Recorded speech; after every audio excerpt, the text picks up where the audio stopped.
Hey everybody, welcome back. This is Frilioff, and today I'm just going to be showing you how to quickly build a row of shops like the one behind me. I build this in my settlements, and I thought some of you may be interested in seeing how I did it. You can just stick shops inside buildings, but because of the hitboxes of the shops, they don't fit very well. And there's a little trick to getting around that, and I'll go through that with you today. So for this build, you're going to need an area that's 2 by 1, 1 deep, 2 wide.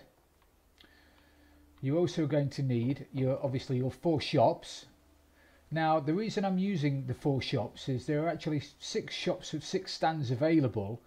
You've got the clothing stand, the armour stand, the weapons stand, the trading stand. You've also got a clinic, which I'm assuming you're going to want to be putting inside some kind of doctor's surgery, and you've also got the food and drink, the bar over there, which you'll probably be wanting to put inside some kind of bar or restaurant kind of building. So I've not used those in my little shop parade, but you can if you want to. Obviously it's your shopping mall, do what you like with it, but for this demonstration we're going to be using the clothing, the armour, the weapons and the store. You're also going to need 4 shack balcony railings. These are under miscellaneous, under wood. So you'll need 4 of those for the front. You're going to need 2 shack walls. Don't have to be metal, they can be the wooden ones. There to go at the back. You're going to need 2 roofs. Again, you can use any roof you want. I'm using the flat ones, you can use any you like. And you're also going to need 2 shack wall doorways. Now I use the 2 because I have one at either end, but if you only want one entry then just use the one and have a normal wall. It's up to you. You're also going to need the magic ingredient, which is a floor mat. You'll depending on how you want to build it, you'll either need the 1 to reuse or you'll need 4 of them, and I'll explain how to use them as we go along. So just to start with, put that back again, you don't need that at the moment. To start with, you need to put the shack balcony railings along the front of your base, front of your deck. 1, 2, 3, 4. Now these little beauties, are you going to be banging my way? You are, aren't you? These little beauties want to be as close to the front as you can get them. Now as you can see, at the moment the hitbox of the shack prevents it from getting too close to the railing at the front, and that's where the mat comes in. Now this is a fantastic little trick. I don't know who first came up with it, but I've seen it used a lot of times. It's a fantastic little trick that uses the hitbox of the mat. You see the green? When I mean hitbox, I mean the area that's highlighted in green now. Okay, uses the hitbox of the mat, not the hitbox of the stand, so it allows you to put the stand inside other items. It doesn't work with everything. You couldn't put it inside a wall, I don't think. I've never tried it, but it allows you to put it inside the shack railing. So that's what we want to do now. So you want to attach the stand to the mat.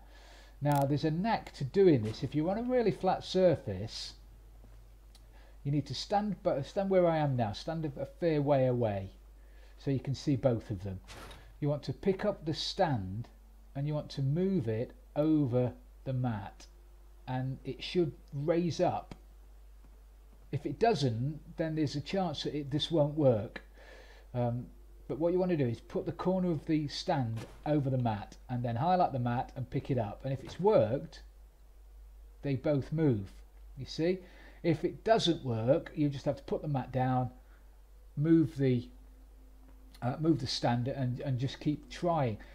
The easiest way I found to do it is to put the mat overhanging a ledge. You can see here there's a bit of a ledge. You fall down when you go over it, and that way when you put the stand over the back of it, you can see it raises up. You know, when the When the stand reaches the hitbox of the mat, it raises up, and if it does that, then that should pick it up, and it has done. Okay, so now we're just worried about the hitbox of the stand, and as you can see, unbelievable. Absolutely unbelievable. I couldn't have done it. He couldn't have timed that any better, could he? Oh, I've moved all the veg from there as well. I have. Oh, let's try the other side then.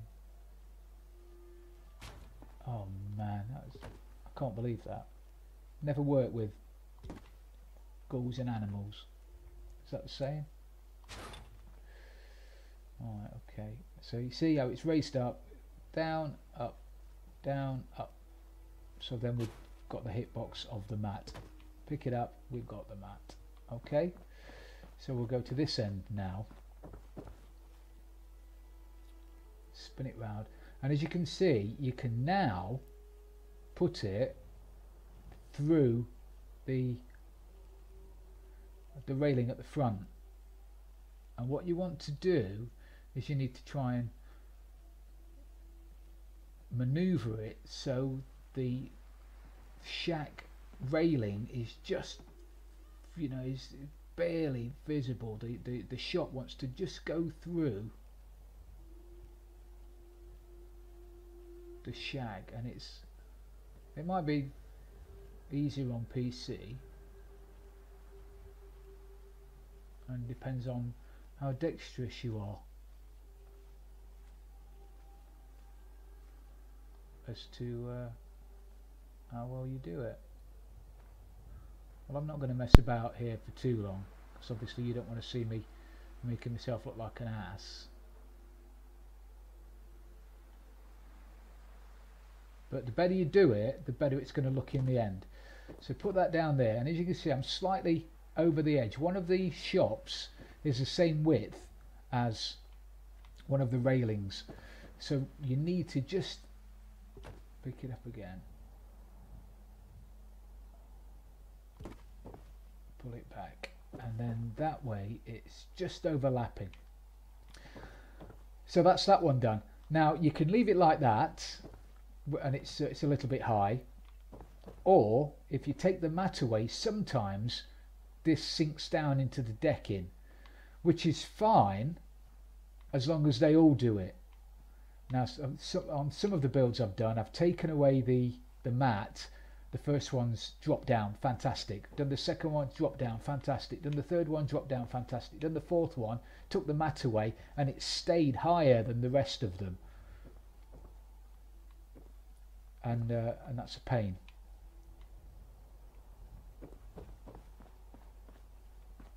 It's getting dark. I'm just going to go and rest and hopefully get a bit of daylight. So back in a second. Beautiful, beautiful day. So what we're going to do is, because I prefer the mats not to be there, we're going to take the mat away. So I'm going to store the mat. And did you see it? It dropped down. Okay.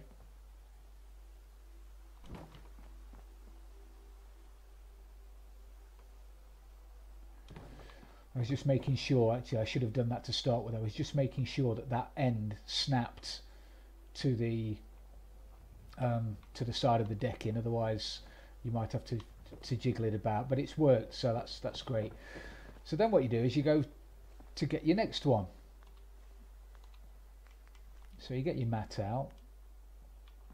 Here's my mat.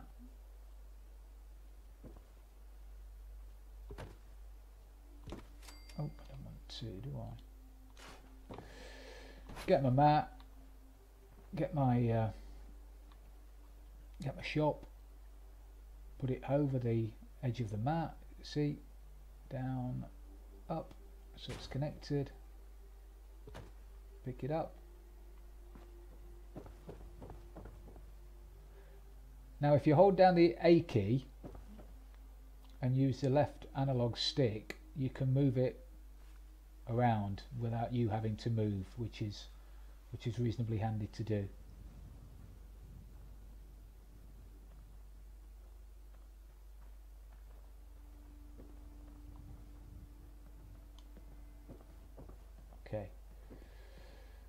So now we want to try and line it up with the one that's already there. As I say, because it's the same size as the railing,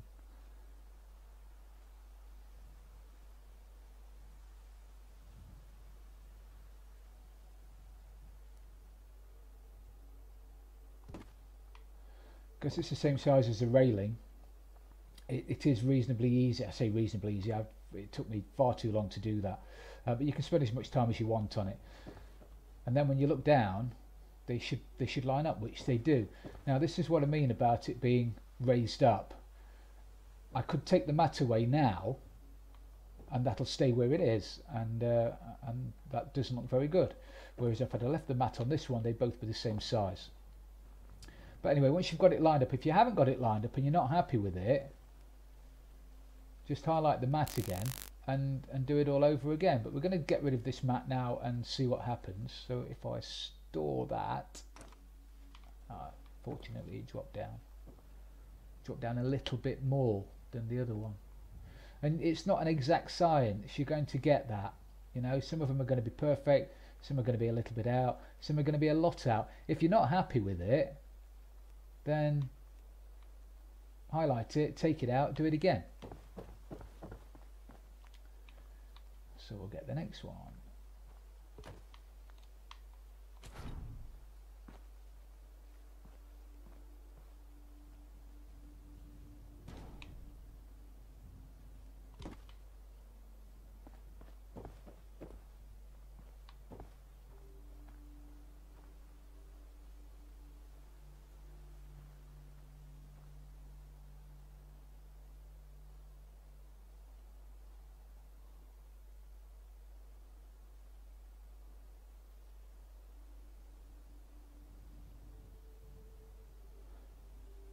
Now as long as you pick up, if you're not happy with the placement of it, and I'm reasonably happy with that, but if you weren't happy, you'd let it go.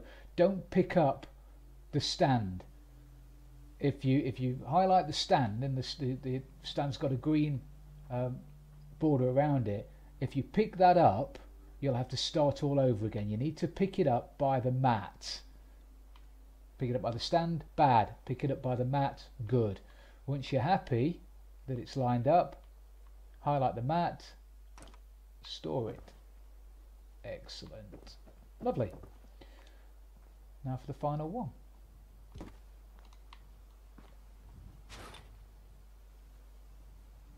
See? Down, up, down, up.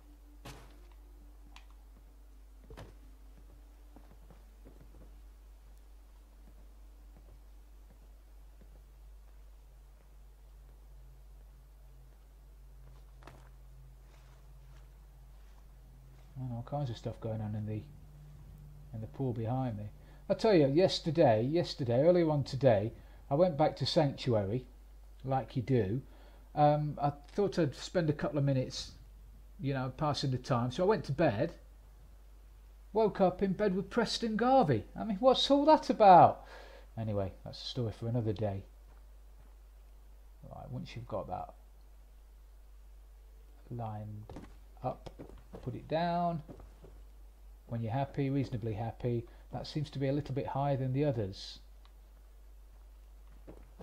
So we'll see what happens. It's gone down. Actually, it's not too bad. It's not a million miles away. So once you've got all those in line the way you want them, it's then just a case of putting the walls and the roof on.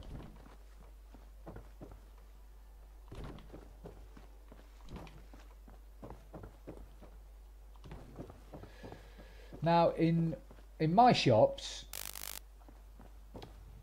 I don't like the fact that settlers can't be bothered to close doors. So you put a door on there and it's going to stay open because the settlers just will not close the door. And at the moment I can't figure out if there's a way of you know, automatically closing doors, but I don't think there is. So you're either going to have to be happy with the door being permanently open, or what I've done is I've created a little area at the back with another tile at the back with a door here, and then a wall around it. So when you're at the front, the sides are all blocked off, and you can't see the doorways. But that's just personal preference. It's entirely up to you how you do your shops, obviously. And then you put the roofs on.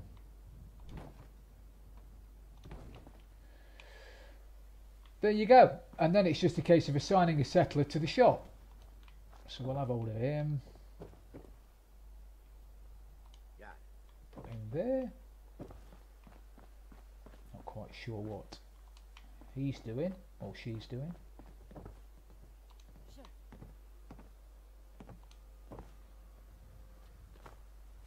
Okay. 3. What are you doing? You're the one that's always getting in my way. I don't know whether you can assign named characters actually. This one's called Jones, I've just picked up. It said it's assigned, but whether he is or not I don't know. And then you just need to light it up any way you want. I've got a couple of lights at the front, a couple of lights in the back. Then you've obviously got to run a bit of power to it. I'm sure you guys know how to do a bit of power.